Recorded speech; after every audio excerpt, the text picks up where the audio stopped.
You're listening to the Rich Dad CryptoVerse podcast, where the force of financial education merges with the power of cryptocurrency. Here's your host, Robb LeCount. All right, everybody, welcome back to the show. It's the CryptoVerse with Robb and Jim. This week we have an extremely special guest that Jim's going to go ahead and introduce here. Jim, how are you doing this week? I am doing well, brother. How about yourself? I'm doing exceptional. Oh, I like to hear that. Great week. Well, that's great. Well, this is this is a momentous occasion that we have a guest in the house from none other than an NFT project called My Pet Hooligan. And part of what we do here at Rich Dad is we want to educate people.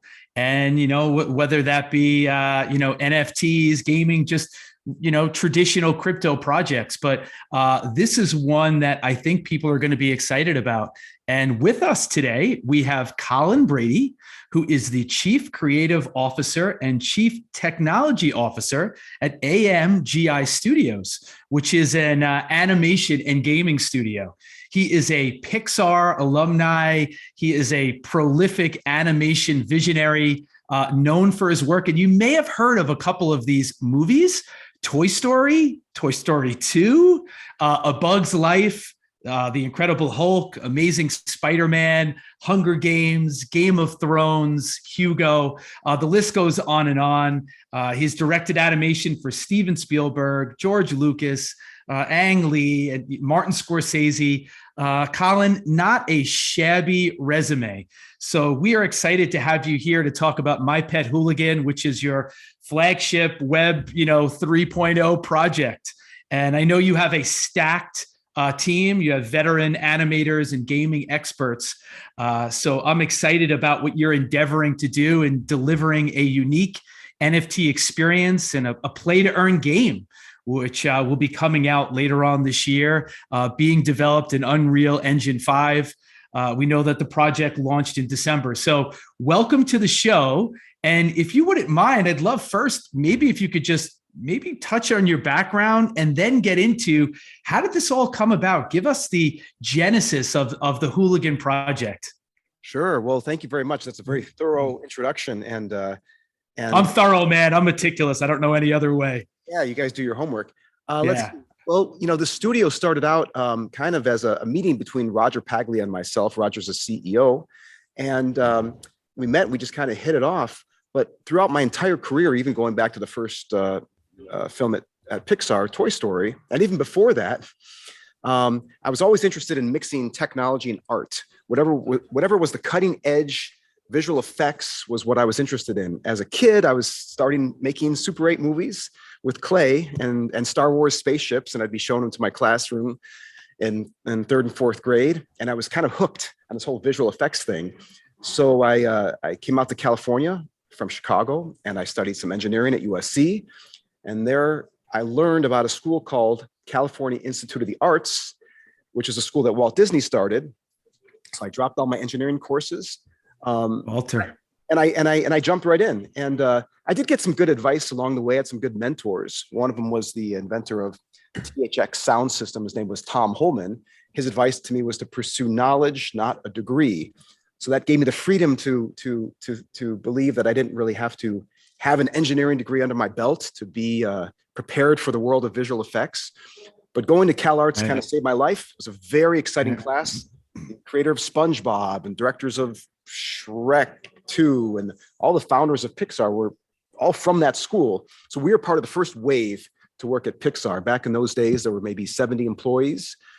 And we worked closely with Steve Jobs. That was a real honor of mine. I knew Steve Jobs I knew his name when I was 11 years old. And then to actually work with him was kind of a dream come true. And so we were this little studio just north of San Francisco in these little nondescript warehouse buildings. And we were combining the best computer rendering technology at the time with the best Disney artists we could find. Well, now fast forward to 30 years later, we're doing exactly the same thing. Gone are the days of the giant render farms that are filling up an entire room where you need air conditioning and lots of space. Now we're rendering with laptops where any high-end computer from Best Buy is enough to do the rendering of these really high-end images now that we use the Unreal Engine. So we're still doing the same thing. In fact, I'm bringing a lot of my old Pixar friends back under our roof. We're in development with a feature film, on a feature film for Netflix, an original feature film we created. And while we're waiting for that to be fully up and running, we thought we'd try our hand at these NFTs, which, you know, is a good way to show off our technology. We think of ourselves as the fastest animation studio in the world, from concept to execution. These hooligans, probably in about 60 days, they were basically, we came up with them out of thin air. And we said, let's make something that's going to appeal to the Web3 community, the crypto community, something that's, it seemed like the community is very rebellious, they're independent, they're rebels, they're challenging big corporations, they're challenging Facebook, Google. So we put all these things together, and we kind of hit it out of the park. It's a lot more successful than we thought it'd be. Wow. Well, super impressive. Hey, I'm going to digress a second before we really delve into the project deeply. So what's your favorite movie that you've worked on? I have to ask. I'd be remiss if I didn't. Wow. Yeah. It's so funny. It's tough. Yeah. You know, strangely enough, I worked on a film, very small film, for P.T. Anderson called Magnolia. It was a live action film, has nothing to do with all the Toy Story and animated stuff that we're doing here. But I really admire Paul Thomas Anderson. I really liked his most recent film, Licorice Pizza. So we did a bunch of the falling frogs at the end of the movie. There was this kind of strange plague of frogs, and it's a very obscure film, I guess, in a way, because it's a little bit heavy. But strangely enough, I think that may be one of the favorite films I've worked on because it's so different than all the rest. Sure. That's interesting. Well, you know what? I want to know, like, what are some of the biggest challenges in putting together a project of this scale and magnitude? I think it would be kind of neat for the audience to hear what goes into this, because people see these pictures and they see the animation, you see some of the gameplay, but I don't think people really have an idea of how, intricate, how involved all this is. So if you could maybe touch on that, that'd be great. Sure. So, we got into this not wanting to just simply make images that people own. Yeah. Most people think of NFTs as a JPEG that I can just take a picture of, and what's the big deal? Well, our foundation is Pixar style animation. So our characters already are 3D. And rather than having just these static poses where everyone's sitting there and we're swapping out different costumes and textures, we knew we wanted 3D characters that were posed a lot like Pixar characters would be. Like the kind of poses you'd see on posters or Bag of Fritos. And so we started out, rather than having one pose, I think we created like 37 different poses. And then we knew we had have combinations of costumes and weapons and jewelry and hats and hairstyles. And so mixing all of these different variations and having them tied uniquely to each pose was a huge challenge. And then to keep track of all that metadata, in our case, it was 8,888 hooligans. We had to keep track of all this metadata and not just randomize it. In this world of NFTs, you need categories and you need rarities. One of the rules of money in general is that it needs to be scarce. So people in the NFT community like the fact that a couple of these are gold, a couple of these have certain characteristics that they all don't share. So creating a formula that calculated all the rarities, and then to keep track of that formula so that when we bring it into a video game world or our metaverse, that these are all trackable and can be recreated in 3D. So it was a real big juggling act. And then we wanted to render these as high quality as possible. Each of the high-end renders with all the bells and whistles took about 4 minutes each. So doing the math, we had to, render roughly 9,000 of these things and get them out in time that we promised to the community. It's essential that we keep the trust of the community with so many rug pulls happening and so many scams out there. Everything we promised to the community, we have to deliver on. So it was a little bit tight near the end of the deadline, but we hit it. We kind of barely hit it, and people responded really well. That's pretty rare in itself. I mean, honestly, these releases typically are pushed back. I mean, I've Absolutely. been involved in a bunch. It's just like disappointment after disappointment, but that's amazing that you guys actually hit stride and nailed it. That's a testament to your team and yourself. Yeah, the team, the Absolutely. team, everything. I can't say enough how important the team is. I mean, I've always been a bit of a mad scientist, and I'm probably one of these. That's what they told me about you a little bit. They alluded to that. Yeah, admittedly, I'm kind of a wacky person, but I need to surround myself with very organized people. And so I have crazy ideas, and I'm always saying, "What if this?" Usually, I'm saying, "What if we put this together with this?" Things that have never mixed together before, and then I rely on the team to kind of. I look in their eyes, and I need their response. I need their feedback to see how crazy these ideas really are and how doable they are. But I also know I'm doing my job to push the line just far enough so that the crew is a little bit out of their comfort zone for a couple of hours, and then they kind of settle and figure out what can be done. So the team is everything, and we have some. I mean, really, including Pixar. This is the best team I've ever worked with, primarily because these are people that most of the people here I've known through my career for 10, 20 years, and I've assembled a dream team of digital sculptors and video game programmers and storyboard artists and designers and directors and producers. And then, of course, all of this wouldn't be possible without having the finance people, the money people, put together the investors to make all this possible. Yeah, and I have to tell the audience that I was talking to a leader in the NFT space, and they shall remain nameless, but they said that you have the most talented team in their estimation in the space. So yes, to back up exactly what you're saying there with what you have assembled, it sounds like you did a very admirable job assembling this dream team. I would love for you to touch on the metaverse itself and take us down the rabbit hole. Yeah. And I love it. With the mission here to disrupt Meta Zuckbot's Zuck Corporation.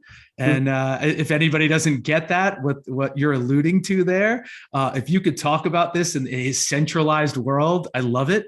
If you could talk about the metaverse that you're creating and even what that is, Colin, I think it's important because we see the term metaverse slapped on everything, right? And everyone's using that. It's a ubiquitous term. It's all over the place. Yeah. But I think a lot of these metaverses really aren't going to make it. I mean, you have the team and the backing to see this really come to fruition. So maybe you want to touch on the metaverse overall. I mean, whether it's Morgan Stanley giving it a $8 trillion valuation, I think in China alone, and Goldman Sachs. And so everybody's talking about, the metaverse and what this means, and fashion brands are, moving into the space, whether it's Sandbox or Decentraland.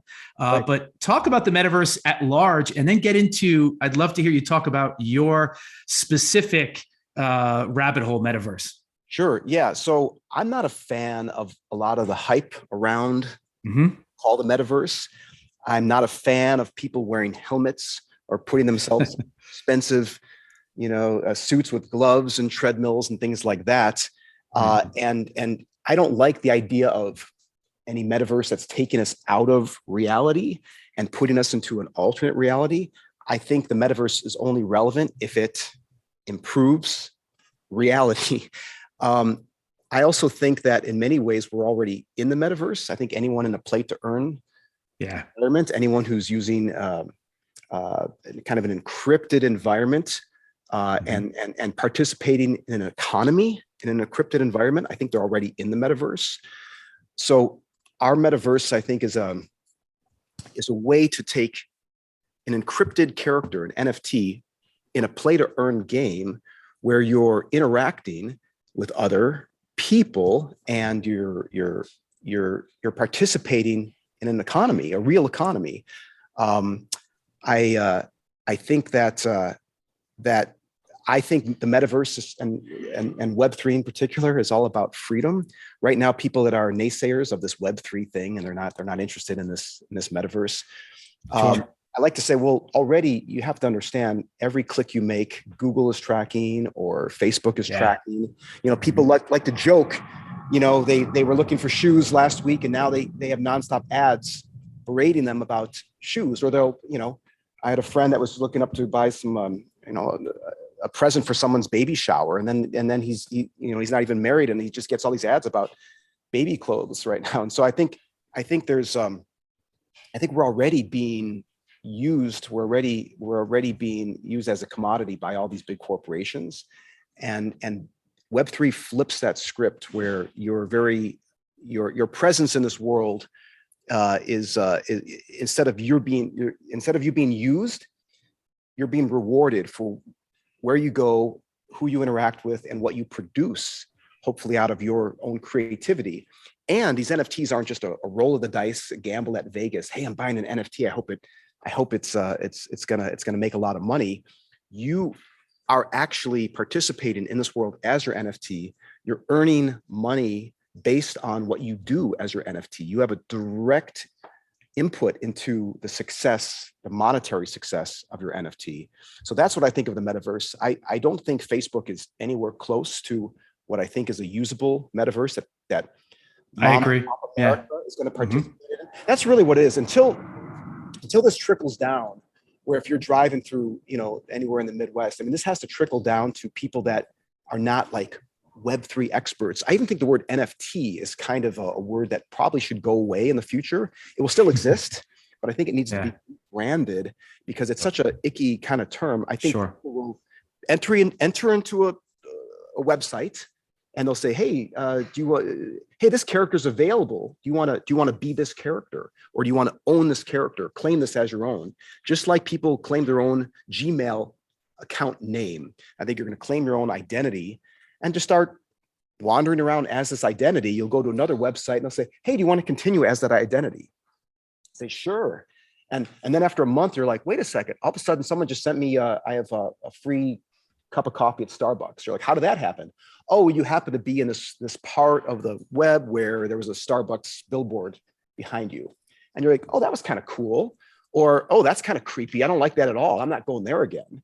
So little by little, you just start to, it's a reverse credit card that you start to gain points or frequent flyer miles, or a passport that you gain access to new places and new benefits.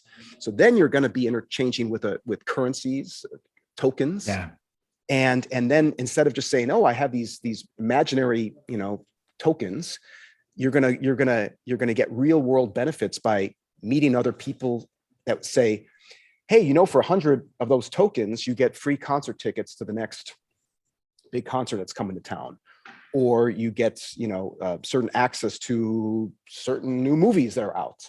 And so little by little, we have an economy that is very much like a small country. And the governance of this is based upon your participation and a decentralized governance of this economy. And an economy, hopefully, I'm a big fan of free speech and freedom, and I think a lot of these hooligans kind of represent that. And so I think this is an opportunity for freedom that I don't think currently exists on our Web 2 model. Yeah, something you just said reminded me of a statement I've heard, and it's if the product you're using is free, you are the product. That's social dilemma. Yeah, that's exactly. That's it. It's scary. I think we've actually created a technology that's beating us. To be honest, people worry about AI, and I think it's already here, and I think it's winning. I think the vision that we have as a culture, or even the unhealthy kind of viewing habits in teens. We've seen suicide rates go up. I mean, we're talking about real stuff here that, we have these hooligans and we're talking about video games, but there's a bigger thing that we're talking about here. And that's kind of trying to recalibrate the accidental social engineering that's gone on. And this is, is this the answer? I don't know, but it certainly is worth the attempt. That's good, man. Yeah. And you touched on a lot there, and I could hit a lot of things, but one thing that I want to maybe impress upon the audience, or if you could you mentioned play to earn. And I just want to make sure there are a lot of people that are probably listening to this conversation. Can you talk about the difference between traditional gaming and blockchain gaming and play to earn and what that offers? Because I think we have a contingent of people out there that maybe aren't huge fans of what they're seeing. Like, I think they look at traditional gaming and they see it as an escapist, pursuit into something that's good. And I think people look at blockchain gaming as a purely maybe capitalistic, like I heard somebody say, like investotainment sector, and that we're monetizing things and it's becoming more about money instead of the purity of just playing and enjoying an actual game. So, and there's a lot of tension in that. And I would love for you to address that. A, what play to earn means for people that go, I've heard this before, but I don't really understand. And then number two, to talk about why didn't you just make this a traditional game? As opposed to why would you bring this to the blockchain? You didn't need to. With the NFTs, you could have done something different. You didn't have to go this route. Given your background, given your expertise and the team, why did you choose to go to the blockchain? Wow, those are great questions. I mean, I don't think of myself as an expert in any of this, and I'm kind of like one of you guys and saying, you're being modest. You are. Stop. You're an expert. From what I understand, yeah, does have some real world benefits. There are, right. And people can look at this from both sides of the spectrum, but there are people right now in India, thousands, maybe millions of people playing games on their phones and earning real world money that's actually paying their family bills and paying them much more than they'd get paid in factories. And now, granted, they might just be playing like a Pac-Man kind of game and like chasing after just, random tokens, but earning real world money. Now, the problem with those games and the reason some of those fizzle out is that there's a lack of meaning in what they're doing. Initially, it's great and they do make money, but just sitting away in a 1-bedroom apartment and clicking away on your phone, chasing after imaginary characters only goes so far that doesn't sustain in terms of a person's real world happiness. I mean, I believe we need more than money and shelter to be happy. I think one of the necessities in life is meaning. Now, taking care of your family, that has a lot of meaning in it, and I think that can sustain. If you have no other options, that goes a long way in providing meaning in your life.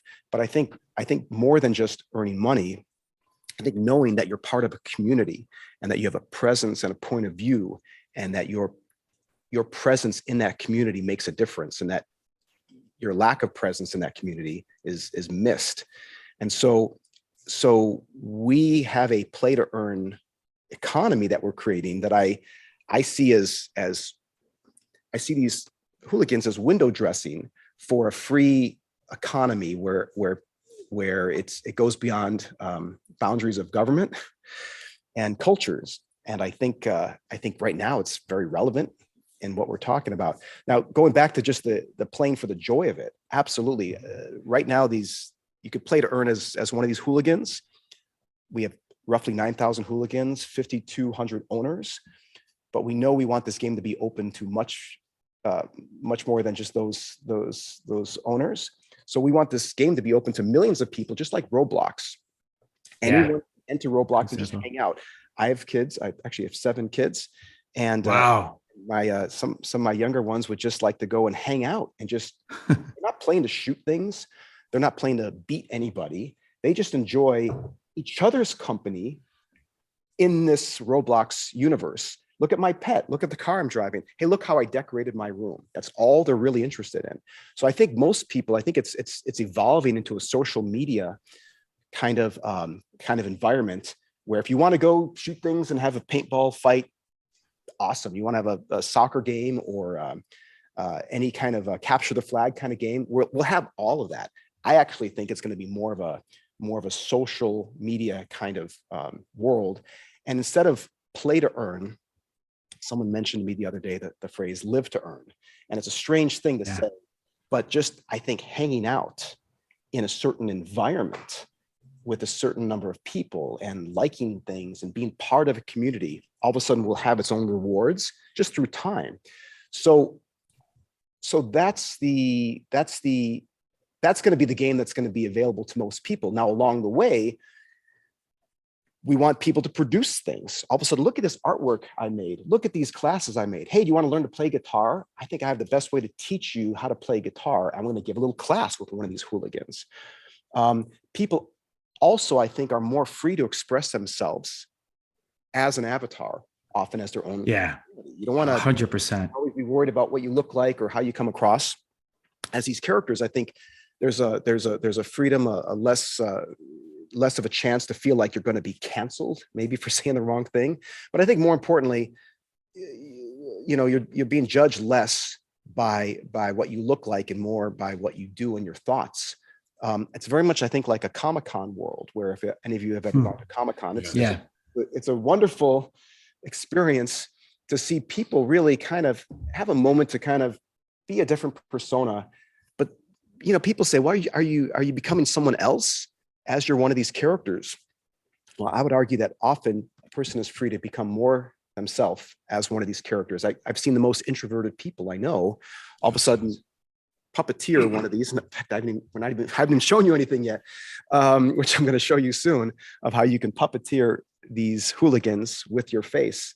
I've seen the most introverted people really just come alive. They'll take on a different voice, a different accent, and they'll say things, and they just all of a sudden they're turning their conscious filter off, and they're just becoming a lot more free.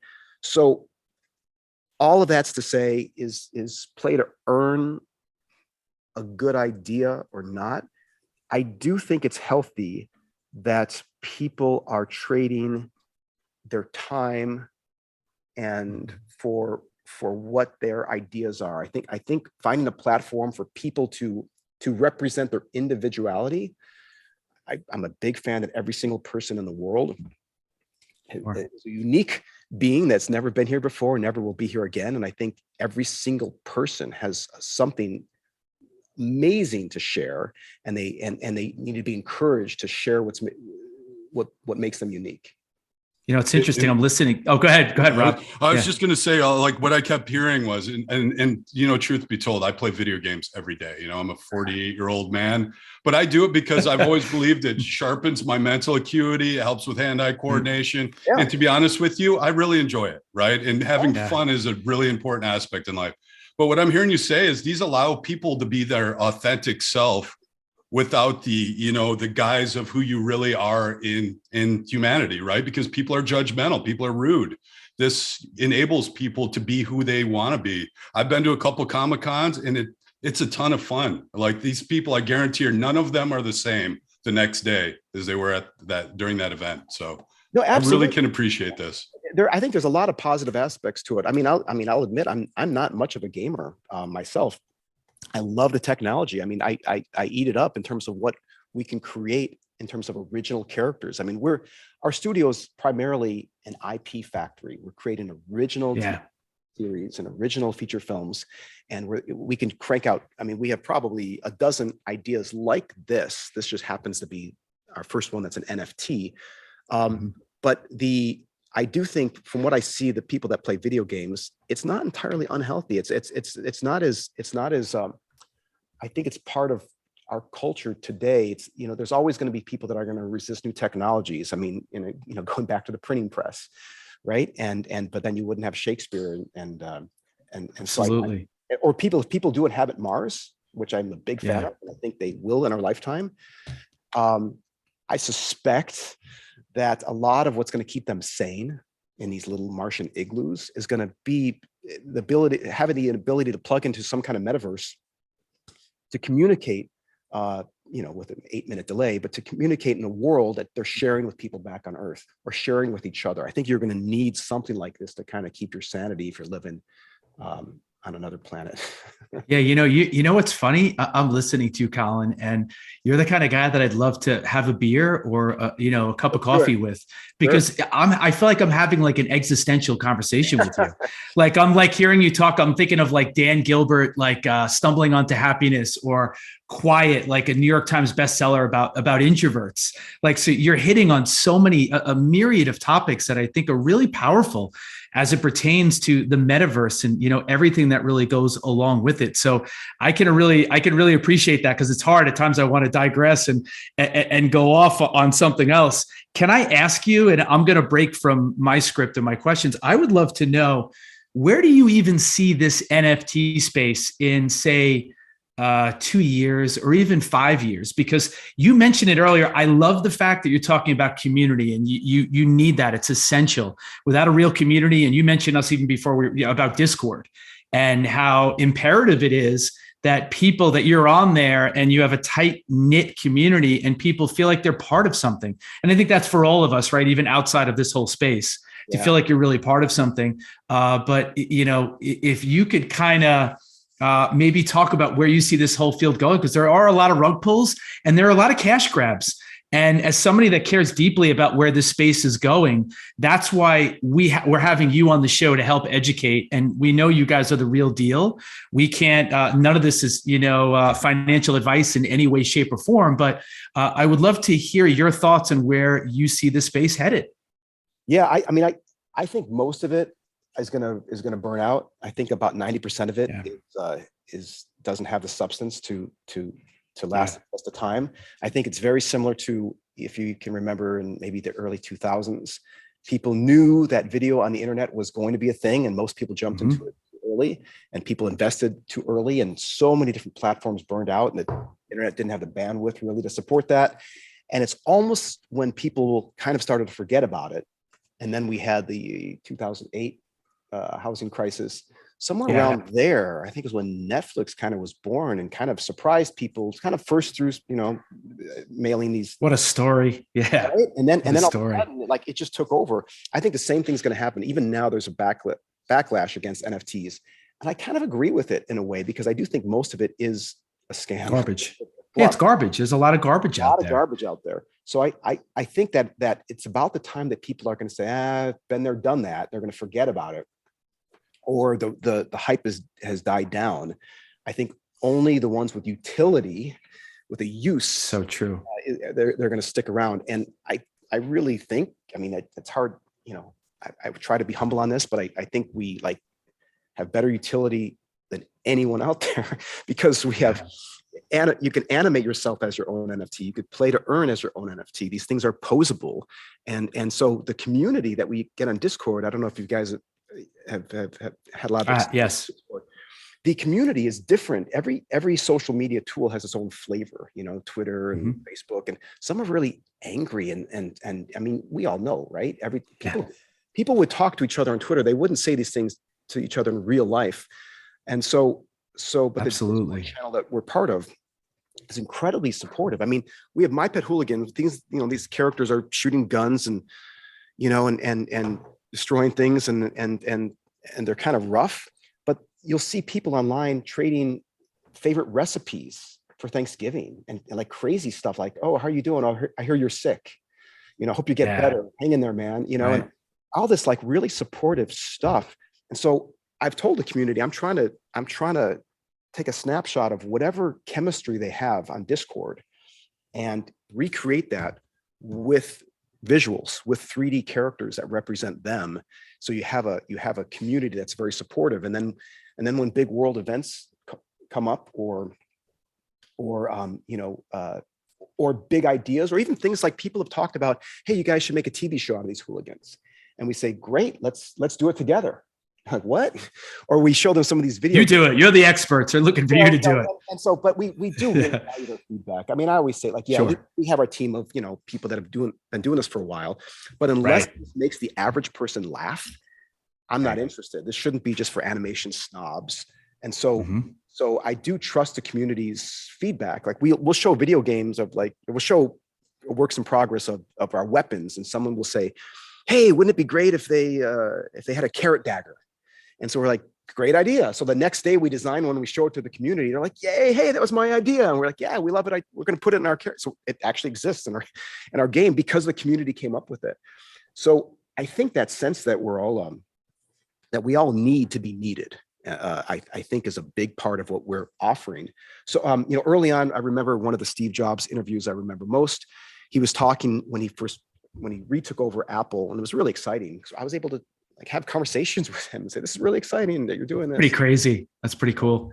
Cool. But he gave this interview where he was really on fire about web objects. And he said, that's the future, web objects. And really he was talking about just a way to get many better looking web pages by not having to distribute all the information from one side, but using a lot of the plugins and things that were already downloaded. Anyway, no one talks about web objects now. It's not a thing, but it was really important to him. And I think similarly, I think NFTs will become a thing when no one knows they're using an NFT. They're just gonna go to a place and claim an identity. And then it's just going to be an everyday thing that like, hey, enter as your wallet, enter your password. And that password is going to all of a sudden give you points over time and give you real world benefits. And no one should be mining you or your data unless you allow it. So that's what I think we need to do to kind of regain control over this crazy genie we let out of the bottle. That's I think doing us a lot of harm. I mean, there's a lot of good. There's a lot of harm, and we need to. I think we're smart enough as humans to find a way to fix that. Yeah, when you see projects and to be fully transparent, like a Pixelmon, and how that really sets back. I mean, the whole space. And people ask questions, and they'll ask me questions. You're an NFT expert. Hey, what do you think of something like this? And I want to say, yeah, a lot. And you alluded to this. You said, and I agree. And I think the number is higher. That you said 90% of the projects. I think it's going to be higher than that. So I tell our subscribers and people that I know personally, I like to tell them there are, few and far between projects that I want to hold on to long term. And I know you've collaborated, whether it's Collider Craftworks or Clementine's Nightmare. I mean, there are a handful of projects I think that have really talented teams. And if we go through an NFT winter, and I think we will, where a lot of these projects go to zero, and rightfully so, the ones that are really good and the teams that are really meant to be here and the true innovators they're going to have staying power, and they're going to be here in the future. So I know I put you in that small circle, but I can't say that enough to the audience. I think it's important for education to be very careful in the space, that it's so easy to get caught up with just making money and maybe not really diving into the details of who the team is. And you said it, is this a docs team? How much background do they have, experience, expertise in this space overall? So you have a plethora of that. Your team, I mean, your reputation precedes you, and people look at that. So I think that's really huge. And I thank you for being honest in that respect. I would love now, man. I think we talk, and again, I could just keep going on here, but I would love to get into you maybe showing the audience maybe a little gameplay, some of the animation that would, get people interested in this, and that you're the avatar, I think is huge. You've also eradicated the notion, which I love, that NFTs are bigger and broader than just JPEGs and profile pictures. Because that's the fallacy, right? That's what a lot of people think when they hear that. Well, so yeah. I would love for you to show people what you have going on. Before we show that, we'll take a little break. So go ahead. Colin can readjust. I wanted to acknowledge one thing that Colin brought up, and we keep bringing up Discord and community. I'm buddies with Jim because Jim knows NFTs way better than I do. I'm a DeFi guy, but I will tell you, I spend an inordinate amount of time in Discord. And when I join a new one, I go into their general chat and I ask the dumbest questions. And you can tell by that, that's how my first gauge of any project. These projects are driven by community. And if the community is toxic, that project will guarantee 100% fail. If you go into them and they're exciting, it doesn't mean they're going to succeed, but they have a far better chance than one that doesn't have the support from the people behind it. Yeah. So I just wanted to acknowledge that. I've been in yours. It's incredible. So you guys have done a great job with that. Our moderator, we all go by these different, I love the names too, man. Like I crack up when I'm talking to the team, like Luke Skyhopper. I think it's great. Our moderator. He's amazing. Yeah. He's always a good team. And then we've had a kind of a grassroots team of moderators kind of rise to the top. They volunteer workers that believe in the project and are promoting different channels. And then all of a sudden you have all these other channels that keep growing. So there's probably like 40 or 50 channels in our Discord community. And, we kind of jumped into this so naively that people were saying, hey, I really like it that you're all doxed. I'm like, yeah, what do you mean doxed? What does that mean? Yeah. What does that mean? And you're on our website. I'm like, okay, that sounds good. But we'd have it no other way, because we really do believe in the product that we're creating. Maybe 97% of NFTs are going to evaporate. I don't even know if I would even recommend people buy NFTs other than our own. I love it. Bitcoin. Yeah, I mean, obviously, I'm a little bit biased. Bitcoin, though, I think is really solid. I think that has a bright future. And I've talked to some Bitcoin experts that are like, yeah, I'm bullish on Bitcoin, but not NFTs. I'm not bullish on these tokens. And I say, okay, but are you bullish on the fact that we need to reinvent the internet? We need another way to have an identity that's not being manipulated by big corporation. And they agree. So in order to do that, you need Bitcoin tied to a smart contract. And so that's essentially, I think, a good way of saying, how do we track the buying and the selling of items here? That's completely transparent. So that's why I'm excited by this stuff. And one last thing I just wanted to say before we jump into the other stuff is that we're very collaborative. We're so early in the stage that it's not like, okay, we're going to try to beat Doja Pound, or we're going to try to. And I love it. I see that. I love that. It's actually better to say, let's lock arms. Let's all join forces. So right now, these hooligans are all part of what we call the rabbit hole. It's our little mini universe, or we call it an autoverse. And we're collaborating with other NFT projects. Now, we may build other autoverses for them. But I think the most interesting part is when you start mixing up these different characters of different genres together. It's very much like Wreck-It Ralph or Ready Player One. Yeah. Most interesting part is when you see a 2D character next to a 3D character, next to a robot, next to an alien, next to an animal. And so all of these were linking together in what we think is going to be the coolest metaverse. And I think of it more really like Disneyland. We're really creating the next version of Disneyland. And it really is. It's a place where people can go, experience a world, different worlds. You have the frontier land and the Tomorrowland, and it's a small world and all these things. We're building all that around one giant metaverse we're calling the Inner Loop. So the Inner Loop is our metaverse, and it's kind of, we don't want to overplay our hand. We don't want to announce it that it's better than Facebook's metaverse. It's really at the early stages, and we're taking it in small bite-sized chunks, saying we're starting with the rabbit hole. You run around shooting some stuff, playing some games, socializing as your NFT. And little by little, we're bringing other NFTs to our party. We think we're going to have all the most bells and whistles, the highest quality of animation. We know we have the highest quality animation because no one else in the animation world has been stupid enough to jump in with both feet like we have. We've had to write our own software to get our characters to export to the phone, to be operated by the phone. So there's a threshold of pain that we've had to go through. And we're going to be interoperable with other metaverses. That's the word. If I could interject, yes. I wanted to ask that, and just quick, I think that's important because in a lot of the traditional games, right, the assets, the in-game assets, they're in that ecosystem, and that's really it. So I think the beauty of blockchain gaming, and I love where you're headed with this, the interoperability that you can take this avatar, or maybe, this hooligan could one day be in Collider Craftworks, or, in that ecosystem, or another metaverse. I mean, what that means and translates into, I think, is just wild. And somebody will know, and, your character, they'll know who you are. And I just think that creates so many other opportunities, and it creates more potential, and, in monetizing things too, the value that you have from that in bringing that to another ecosystem. So that's huge. And I wanted to ask that. I'm glad you brought it up. I'm not going to get into tokenomics or even the carrot token. That's not for today, but I'm glad you hit on that. I think that's a great point to end on before you give us a little show here. Yeah. Awesome. Okay. Well, that's a pretty good transition, I think.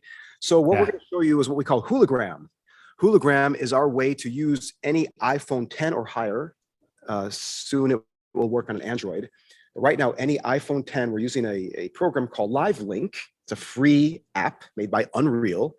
All of our technology here is using the Unreal 5 engine, the same video game engine, the real-time render technology that's used in all the backgrounds for Mandalorian or the Boba Fett TV series. I'm glad you said that. Yeah. Awesome. Fortnite is what people probably know. Yeah. So this is the most cutting edge, real-time render engine, gaming engine. We use it primarily to make our quick real-time animation for our demos and so on. But here we're going to show you a live puppeteering of an NFT using your iPhone. So assuming that you've downloaded the Live Link app and you've entered the name Hologram, there's a couple little steps, but you then will open your MetaMask wallet, presuming you have one. And it will ask for an email. You can send it any email that you have access to. And once you say, yes, this is my MetaMask wallet, it automatically connects to your wallet and it will show you whatever hooligans that are in your wallet. In this case, I have 4 hooligans in my wallet. They each have a specific number, 1, 2, 8888. And so these are my 4 hooligans, 6659, 1563, 2096, and 4820. So now I'm going to enter and see what we get. So now, as he's running, he's actually being operated by my face. I'm going to zoom way in, and I'll show you. So if I'm looking here, I'll make it look closer. My head's broken there. So this is my hooligan. As I wink, move my eyes, shake my head, nod my head, I can trigger body motions. Hey, I could be angry. I could be sad. I could swap between my different hooligans. These are my 4 different. Oh man, that's awesome. I love it. You can swap in between all 4. That's great. I like the one. That's sweet.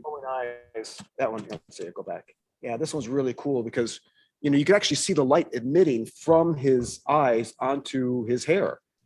Incredible. Also, let me put. It's incredible, right? Yeah, absolutely. So now these are actually, the reason this is important is this is kind of the first step into making sure that the rabbit hole works. All of these hooligans can be puppeteered or operated. I'm using all the same gaming controllers. If I had a gaming controller hooked up, I could actually operate this guy with my controller. And while operating his face with my face, and I can do all the kind of video game things that you should expect. I can, jump, give a double jumps, and I could run Sick. And slide and go fast and fall. Slowly adding all the different different weapon animations. So they're kind of, this guy's a spray paint right now, kind of weapon. So you got chainsaws and you got it. I can't wait, man. My hoolies need some chainsaws and wreak havoc on things. I could change the background color. The reason I'll try to get a little bit more pleasing on the eye. Kind of go for a nice, let's see, blue, and maybe I take the value down a little bit.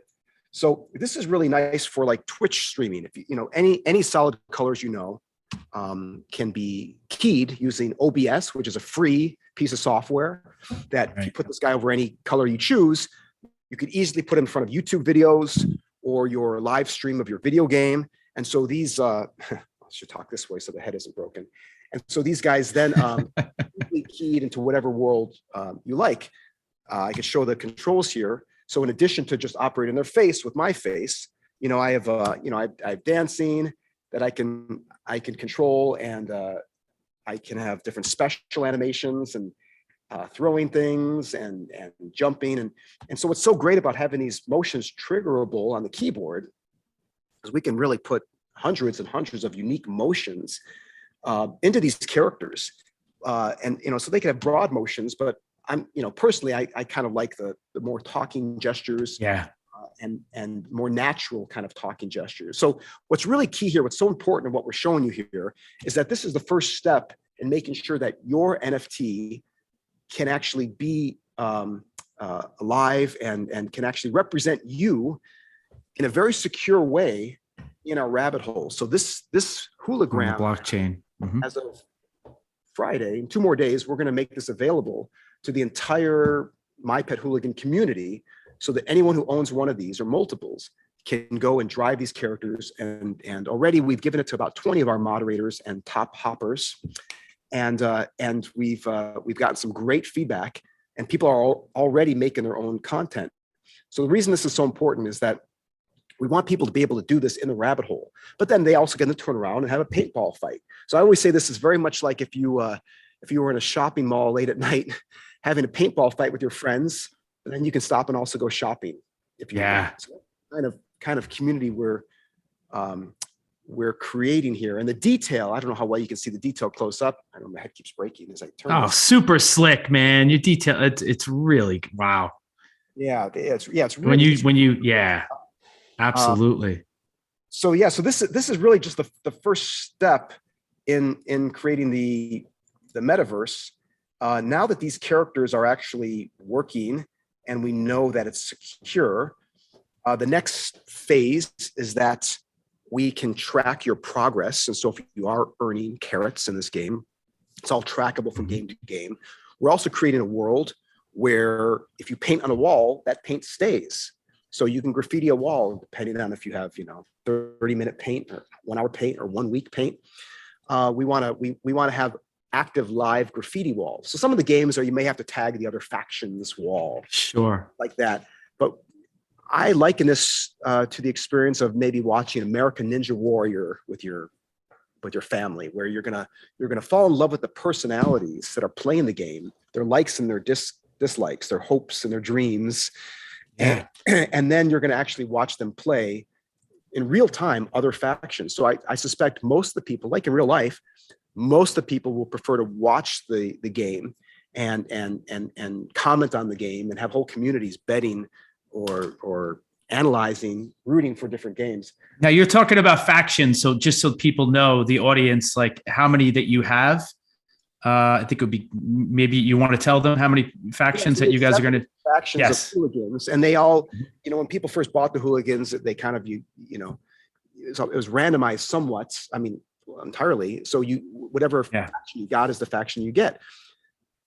Now that there's a lot of trading going on, there are people that want to get all 7 factions, and the factions are everything from athletes to playboys to stoners to fighters and mutants.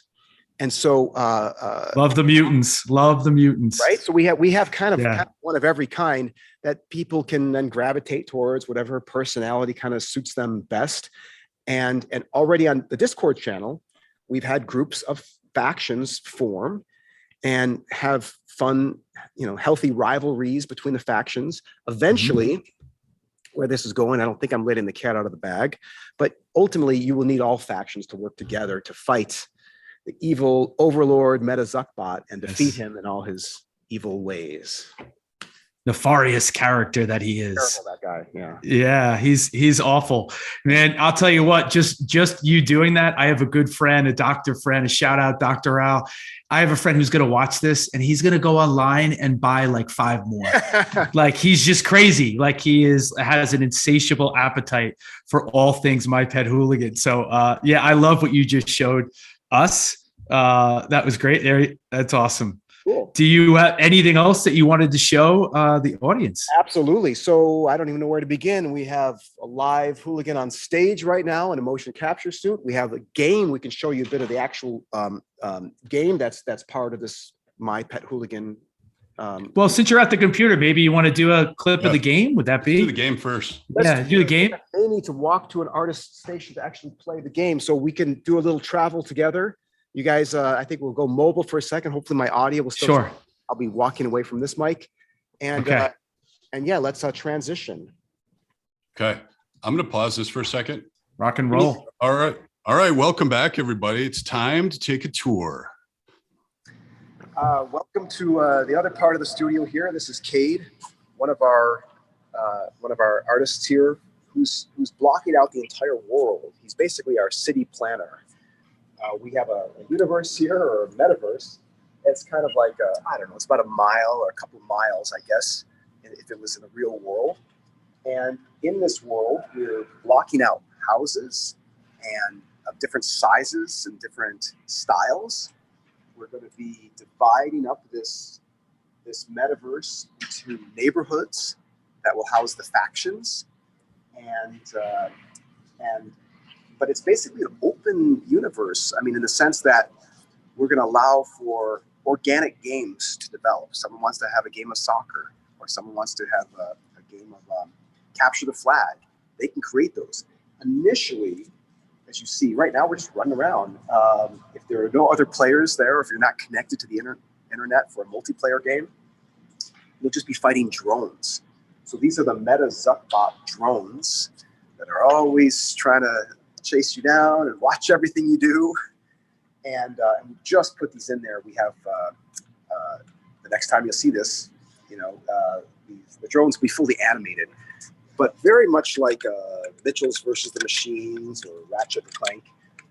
We want to put a lot of humor into this game. We don't want, there's a little bit of fun violence for the people that want to shoot stuff and hit stuff with a bat. But these are cartoon rabbits, and the robots that chase them are pretty cartoony. And so animation-wise, we want to treat them kind of like goofy people in a way. So this just what you're watching right now is what that's the great thing about our studio. Every day we make such progress where I'm often seeing things for the first time as they're being demoed. So I knew last night we got the drones in here, but I've never seen them in this part of the world.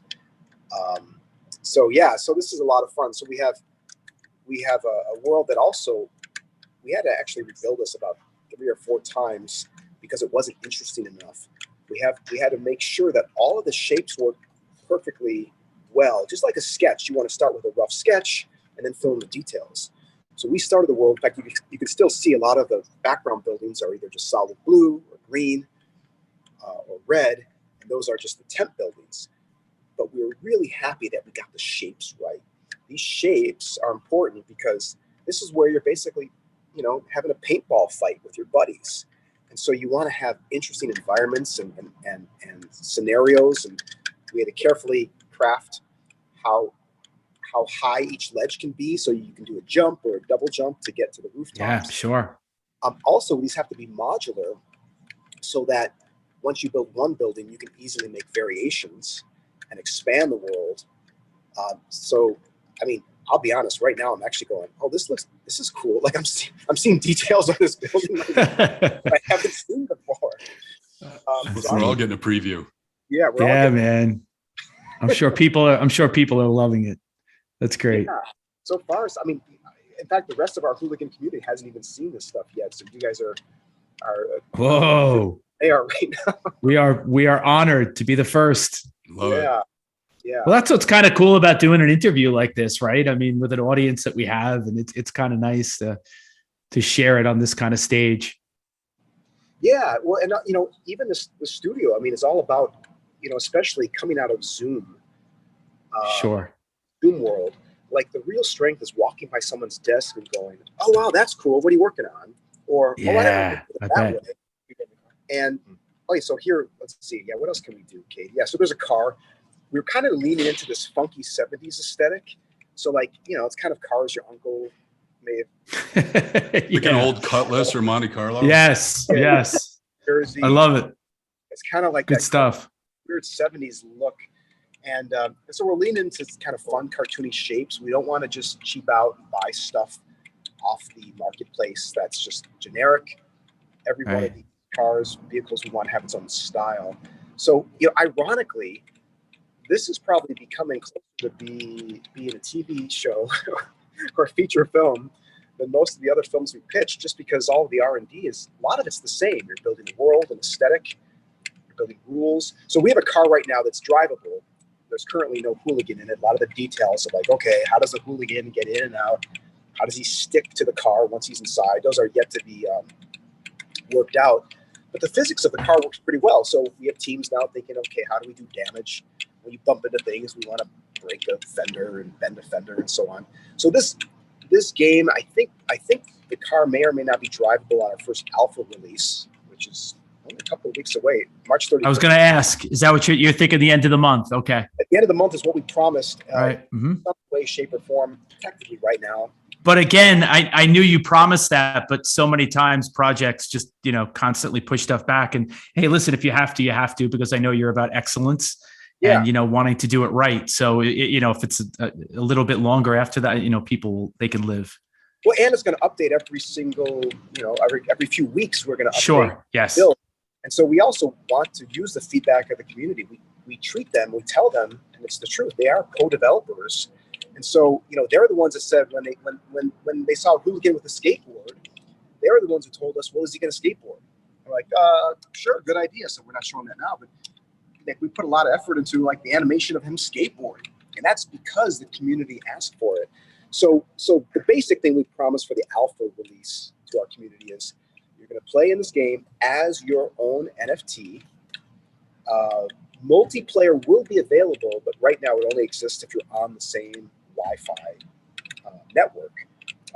Hopefully, we're a couple of weeks away after that, where it will be available, hosted by a server off-site, where you will be able to play other hooligans. We're going to start by giving it to probably 100 hooligan owners, and then 888 seems to be a magic number, and then the entire community.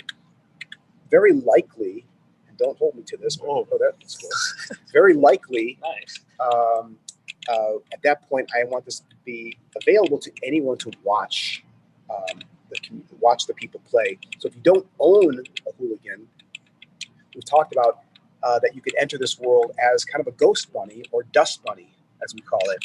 And so we imagine that you're going to have most of the people will just be here to watch and have their own social, networks, but they also can customize their own dust bunny.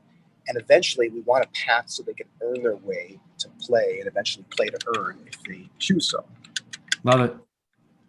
Well, listen, I can't thank you enough for showing us all this gameplay, and I'd love to sit here for hours and just keep going, but this was fabulous. Yeah, you really gave us some great insight.